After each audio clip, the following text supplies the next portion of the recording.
The dust rose heavy in the air that morning, swirling in the wind like it had a mind of its own, curling around boots, wagon wheels, and the dry wooden planks of the town's single street.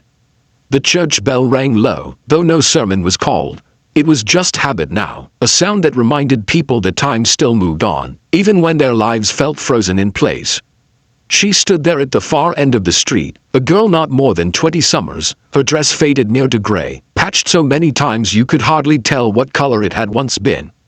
Her shoes were worn through, her hair loose and tangled, her hands calloused from scrubbing floors and washing clothes that were not hers. Folks whispered when she'd passed, loud enough for her to hear. "That's the beggar's girl," one woman hissed, gripping her child's hand tighter. "She ain't got a dime to her name.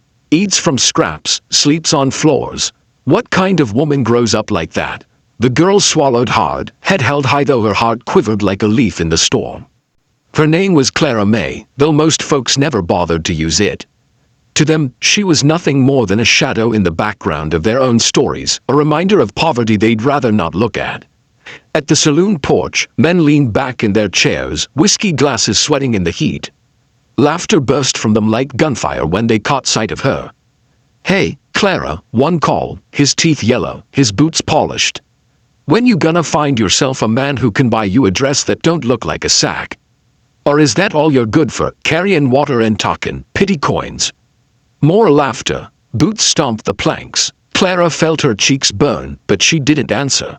Silence had become her only defense. Still, her silence made them laugh harder. No one expected the stagecoach to arrive just then, dust clouding the road, horses snorting, the driver cracking the reins. It rattled to a stop, the wheels creaking, the kind of sound that always brought curious eyes. The town went still as the door opened. Out stepped a man unlike any the town had seen in years. He was tall, broad-shouldered, his hat casting a shadow across eyes that seemed carved from steel. His coat was long, his boots polished, and when he straightened, the weight of his presence carried like thunder across the ground. Behind him came a trunk so large the driver grunted just to lower it down. Folks whispered his name before Clara even knew who he was. "That's Barrett Cole," someone muttered.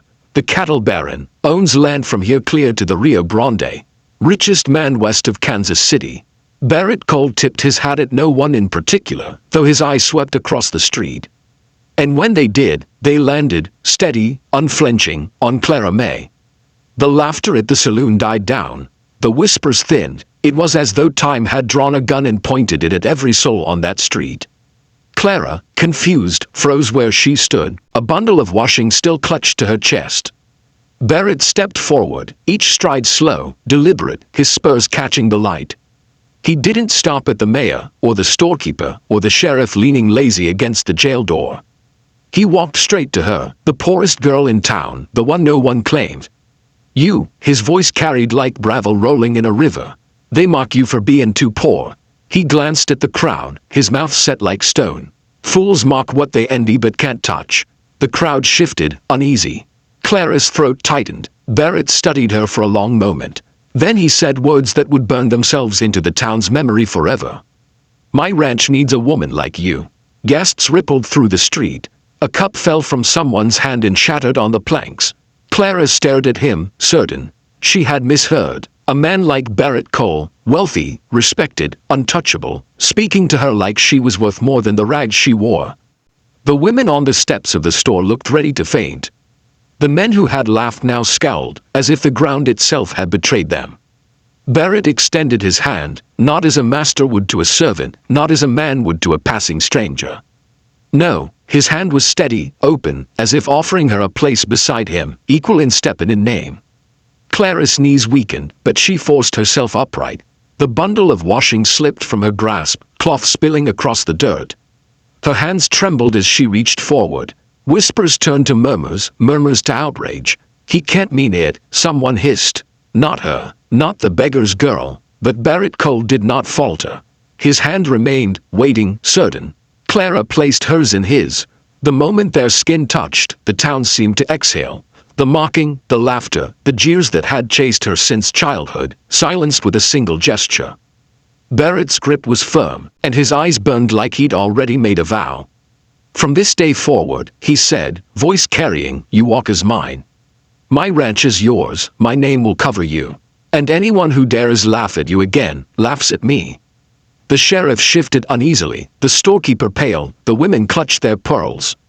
Clara, though her heart raced wild, felt something she had never known before: safety, dignity, belonging. The town stood in stunned silence as Barrett led her to the stagecoach. She climbed in beside him, her tattered dress brushing against his fine coat, and no one dared say another word. But silence does not kill envy. By evening, whispers brewed like a storm behind closed doors. Some called it madness, others scandal.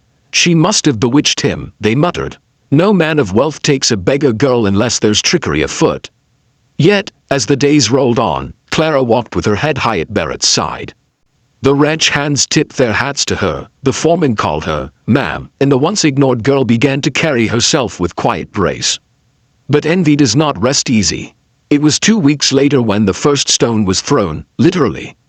A sharp rock struck the side of the ranch house, shattering a window. Clara flinched, Barrett's hand catching her shoulder steady. They never found who threw it, though the footprints in the dirt led back toward town. Then came the poisoned well. A horse gone missing, whispers that Clara was cursed, that Barrett's judgment was clouded by a spell. Through it all, Barrett stood firm. "Let them bark," he told her one night, his voice low as the fire crackled. "They bark because they see you've risen higher than they ever will." Clara stared at the flames, tears slipping down her cheeks. "Why me? Out of all the women, why me?" Barrett turned her face toward him, his thumb brushing away a tear. "Because when I stepped off that coach, I looked for strength. Not silk, not lace. Strength, and you were the only soul in that street who had it." The words lodged deep in her chest, warmer than any blanket. But the storm wasn't done. One night, as the moon hung low and the cattle shifted restless in the fields, shots cracked through the air. Bandits, or maybe jealous townsfolk, came riding hard, torches burning, guns drawn.